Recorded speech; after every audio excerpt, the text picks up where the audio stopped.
Hello bachcho, let's see this question. And here this question say, quite a few animal species are endangered and some have been extinct. Analyze the reason. Question आपसे बोल रहा है कि भारत में ही अगर कुछ animal species बहुत ज़्यादा एंडेंजर में है यानी कि खतरे में है और उसमें से कुछ तो एक्सटिंक्ट हो चुकी हैं यानी कि गायब हो चुकी हैं वो ऑलरेडी। तो आपको इस स्टेटमेंट को एनालाइज करते हुए इसके पीछे के रीज़न बताने हैं कि क्यों हमारी स्पीशीज़ खतरे में है या गायब होती जा रही हैं। क्वेश्चन को ना कुछ इस तरीके से भी पूछा जा सकता है, what are the major factor responsible for the threat of natural vegetation. हमारे नेचुरल वेजिटेशन को क्या थ्रेट है, क्या खतरा है और उस खतरे के पीछे के क्या रीज़न है वो एक्सप्लेन कीजिए। क्वेश्चन बहुत इंपॉर्टेंट है, बहुत ज़्यादा इंपॉर्टेंट क्वेश्चन है, बहुत बार पूछा भी जाता है पेपर में। ठीक है,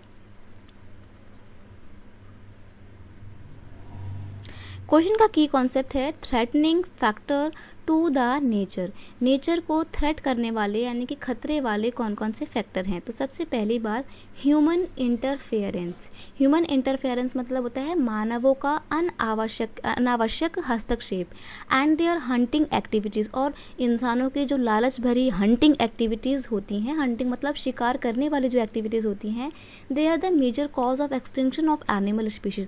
ये सबसे बड़ा रीज़न है कि एनिमल लगातार गायब होते जा रहे हैं क्योंकि इंसान शिकार कर लेते हैं। आगे है use of fertilizer and pesticides pollute our environment and it threaten many birds and animal species। हम एग्रीकल्चर के टाइम पे खेती बाड़ी के समय में मिट्टी में क्या डालते हैं, फर्टिलाइज़र डालते हैं और अपनी फसल को पेस्टिसाइड्स डाल के बचाते हैं कीड़े मकोड़ों से। लेकिन आपको पता है इससे सिर्फ आपको फ़ायदा मिलता है, हमारा एनवायरनमेंट इससे बहुत बुरी तरीके से अफेक्ट होता है। बहुत सारे हमारे बर्ड्स और एनिमल स्पीशीज़ इन फर्टिलाइज़र को कंज्यूम करते हैं, पेस्टिसाइड्स को खाते हैं और फिर मर जाते हैं। तो ये एक बहुत बड़ा रीज़न है हमारी नेचुरल वेजिटेशन के कम होने का।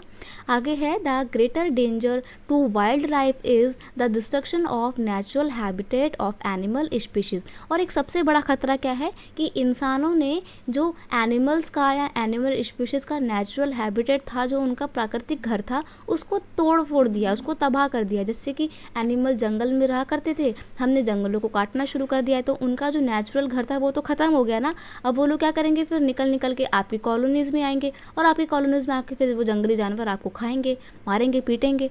तो ऐसे में आपने बहुत बार न्यूज़ में भी देखा होगा कि किसी एक पर्टिकुलर गांव में शेर घुस आया, चीता घुस आया या हाथी घुस आया और फिर उसने बहुत नुकसान किया, घरों को तोड़ दिया, बच्चों को मार दिया।